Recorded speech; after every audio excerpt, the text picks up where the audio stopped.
मर्दों के अंदर टेम्पोरल साइड के बाल पीछे की तरफ जाना शुरू हो जाते हैं, जिसे हम हेयर लाइन रिसीड कहते हैं। ख़वातीन के अंदर मांग चौड़ी होनी शुरू हो जाती है, ब्रॉडनिंग ऑफ हेयर होता है। जब ऐसा कोई प्रॉब्लम स्टार्ट होता है तो यूजुअली लोग अपना हेयर स्टाइल चेंज करना स्टार्ट कर देते हैं ताकि जिस साइड से बाल कम हो रहे हैं उसको छुपाया जा सके। मरहम यूट्यूब चैनल को सब्सक्राइब करें और बेल के आइकन पर क्लिक करें।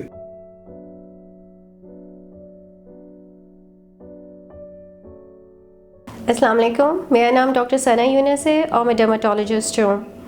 मैंने अपनी ग्रेजुएशन फातिमा जिन्ना मेडिकल कॉलेज से की है और मैंने अपनी स्पेशलाइजेशन FCPS डर्माटोलॉजी में किया है। मैं करेंटली अपने पेरेंट्स इंस्टीट्यूट में सर्व कर रही हूँ। इसके अलावा सर्जिमेट हॉस्पिटल न्यू आउटडोर और चुगताई मेडिकल सेंटर में प्रैक्टिस करती हूँ। बाल एक इंसानी पर्सनैलिटी का बहुत ज़्यादा इम्पॉर्टेंट एस्पेक्ट है, जिसके बारे में कोई भी प्रॉब्लम हो तो चाहे वो मेल हो या फीमेल हो बहुत डिस्टर्ब हो जाता है। और सबसे ज़्यादा कॉमन प्रॉब्लम जो हम almost daily majority of patients में देखते हैं, उनकी क्वेरी होती है हेयर फॉल, कि हमारे बाल बहुत गिर रहे हैं। सो बाल गिरते क्यों हैं, उसकी वजह क्या बनती है, ये देखनी बहुत ज़रूरत है ताकि उसके मुताबिक उसकी ट्रीटमेंट आपको सजेस्ट की जा सके और उसका इलाज किया जा सके। बाल गिरने की सबसे ज़्यादा कॉमन वजह जो हमें देखने में मिलती है वो है हेरिडिटरी, जिसको हम मेल या फीमेल पैटर्न हेयर लॉस कहते हैं, या अपनी टर्मिनोलॉजी में अगर मैं बात करूं तो वो है एंड्रोजेनिक एलोपेशिया। इसके अंदर पेशेंट अपने बालों के पतले होने का नोट करना शुरू करता है और सर के बालों का वॉल्यूम रिड्यूस होना महसूस करता है। मर्दों के अंदर टेम्पोरल साइड के बाल पीछे की तरफ जाना शुरू हो जाते हैं, जिसे हम हेयर लाइन रिसीड कहते हैं। ख़वातीन के अंदर मांग चौड़ी होनी शुरू हो जाती है, ब्रॉडनिंग ऑफ हेयर होता है। जब ऐसा कोई प्रॉब्लम स्टार्ट होता है तो यूजुअली लोग अपना हेयर स्टाइल चेंज करना स्टार्ट कर देते हैं ताकि जिस साइड से बाल कम हो रहे हैं उसको छुपाया जा सके। लेकिन जब ये एडवांस होना शुरू हो जाता है तो फिर हेयर स्टाइल के ज़रिए भी हम इस प्रॉब्लम को नहीं हाइड कर पा रहे होते हैं। दूसरा कॉमन रीज़न हार्मोन्स के जो और देखने में आते हैं, उसके अंदर साइक्लिकल डिस्टर्बेंस जिस ख़वातीन के अंदर होती हैं, चाइल्ड बर्थ के बाद ख़ास तौर पे, मीनोपॉज के अंदर, थायराइड के डिसऑर्डर्स, इस तरह के काफ़ी हार्मोन्स डिसऑर्डर्स होते हैं जिसके अंदर भी हम हेयर फॉल देखते हैं। डाइट का सही ना होना या क्रैश डाइटिंग होना या न्यूट्रिशनल डेफिशिएंसीज होना अगेन एक बहुत कॉमन रीज़न है हेयर फॉल की। हमारी हेयर स्टाइलिंग टेक्निक्स कैसी हैं, हम बहुत ज़्यादा अगर हेयर प्रोडक्ट्स यूज़ करते हैं, हॉट आयरनिंग वगैरह का इस्तेमाल करते हैं तो भी बालों का फॉल ज़्यादा होना शुरू हो जाता है। सर्टेन मेडिकल कंडीशंस और मेडिकेशंस जैसे ऑटोइम्यून के इश्यूज़, ऑटोइम्यून की दवाइयाँ, कीमोथेरेपी के ऊपर जो होते हैं, रेडिएशन थेरेपी जिनको लेनी पड़ती है कैंसर्स की वजह से, ब्लड प्रेशर की, हार्ट की कुछ मेडिकेशंस, इस तरह की मेडिकेशंस के अंदर भी हेयर फॉल बढ़ जाता है। स्ट्रेस इसके अंदर बहुत इंपॉर्टेंट रोल करता है। स्ट्रेस चाहे वो फिज़िकल हो या इमोशनल हो, उसके अंदर हेयर साइकिल चेंज हो जाता है। अक्सर लोगों को बाल गुच्छों की सूरत में उतरते महसूस होते हैं और ये ओवरऑल स्कैल्प को ही इफ़ेक्ट कर रहा होता है। इसके अलावा एजिंग के साथ भी नॉर्मल प्रोसेस होता है कि बाल गिरने का अमल तेज़ हो जाता है और वॉल्यूम कम होना शुरू हो जाता है। सो हम वो क्या चीज़ें कर सकते हैं जिसके ज़रिए हम अपने हेयर फॉल को रिड्यूस कर सकते हों और हमें ये किस तरह से हेल्प हो सकती है। जब आप हमारे पास आते हैं तो हम ये सारे फैक्टर्स को एड्रेस करते हैं कि इसमें से कौन सी रीज़न आपके हेयर फॉल की बन रही है।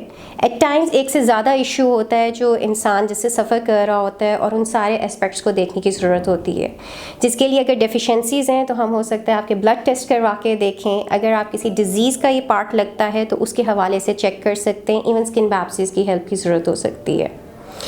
आप रूटीन के अंदर ऐसी क्या चीज़ों का ख्याल रख सकते हैं जिसके ज़रिए आपका हेयर फॉल रिड्यूस हो।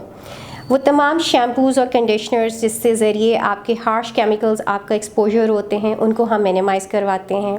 अगर आपकी हेयर स्टाइलिंग प्रोडक्ट्स ऐसे यूज़ करें जो हेयर फॉल का रीज़न बन रहे हैं, हम उनको स्टॉप करने को या मिनिमाइज़ करने को कहेंगे।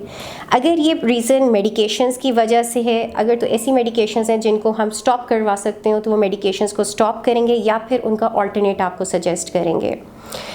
अगर हार्मोनल हेरिडिटरी वाली टाइप के ऊपर आपका प्रॉब्लम आ रहा है तो मेडिकेशंस उसके अकॉर्डिंग एडवाइस की जाती हैं। मेल पैटर्न या female pattern baldness usually progressive होता है, ये वक्त के साथ बढ़ता ही रहता है, इसलिए इसकी ट्रीटमेंट ज़्यादातर सपोर्टिव होती है। आपको माइनॉक्सिडिल टाइप या बायोकैपल, प्रोकैपल टाइप जो है हेयर स्प्रेज एडवाइस किए जा सकते हैं जो यहाँ पर आपके ब्लड फ्लो को इन्हांस करेंगे और आपके हेयर फॉल को रिड्यूस करने में हेल्प करेंगे। ओरल मेडिकेशंस इन हार्मोनल इश्यूज़ को ट्रीट करने के लिए भी दी जा सकती हैं, मगर उनके अपने साइड इफ़ेक्ट्स होते हैं जिसको प्रिस्क्राइब करने से पहले आपको प्रॉपर गाइड किया जाता है और फिर उसके बाद ही इस तरह की मेडिकेशन स्टार्ट की जाती हैं। PRP platelet rich plasma another supportive factor जो इसके लिए आपको हेल्प आउट कर सकता है इन प्रॉब्लम्स के लिए। अपार्ट फ्रॉम दैट, अगर इशू आपका इम्यून रिलेटेड हो रहा है, ऐसे इश्यूज़ जिसके अंदर बाल सर्कुलर पैचेस के अंदर लूज़ होना शुरू हो जाते हैं, जो आपके सर में भी हो सकते हैं, आईब्रोज, आईलैशेस, बियर्ड या बॉडी में कहीं भी हो सकते हैं, जिन्हें आमतौर पे हम एलोपेशिया एरियाटा कहते हैं। अगर हम ऐसा मसला नोट करते हैं तो मेडिकेशंस उसके लिए दी जाती हैं, जिसमें हम लगाने वाली मेडिकेशन भी आपको बता सकते हैं, लेकिन अगर स्वेरिटी ज़्यादा हो तो फिर आपको खाने के लिए मेडिकेशंस भी हमें देनी पड़ती हैं। अगर कीमोथेरेपी वगैरह या ऐसी मेडिकेशंस की वजह से आपका हेयर फॉल बढ़ रहा होता है, तो जब आपकी मेडिकेशन या थेरेपी स्टॉप होती है तो उसके सर्टेन टाइम के बाद there are chances of recovery और आपके बाल रिकवर करते हैं। एंड डेफिनेटली उस टाइम के दौरान आपको सपोर्टिव थेरेपी भी दी जाती है। अगर आपको इन्फेक्शंस की वजह से हेयर फॉल साथ हो रहा है, जैसे कि फंगल इन्फेक्शन, जो ना सिर्फ स्कैल्प में इचिंग और रेडनेस करेगा या उसके साथ प्रॉब्लम करेगा, बल्कि आपके बाल भी वहाँ से लूज़ हो रहे होते हैं, उसके लिए certain medications, anti fungal medications prescribe की जा सकती हैं। So there are multiple aspects जो अगर एक कंप्लेन कोई हेयर फॉल की करता है तो उसको देखने की ज़रूरत होती है। सो अगर आपको लगता है कि आप इस प्रॉब्लम से सफ़र कर रहे हैं जिसके लिए मैं आपको हेल्प आउट कर सकती हूँ, तो डेफिनेटली मरहम के प्लेटफॉर्म के थ्रू आप मेरी अपॉइंटमेंट बुक कर सकते हैं सर्जिमेट हॉस्पिटल न्यू आउटडोर या चुगताई मेडिकल सेंटर में, and I will be more than happy to help you out. Thank you very much. Marham YouTube चैनल को सब्सक्राइब करें और बेल के आइकन पर क्लिक करें।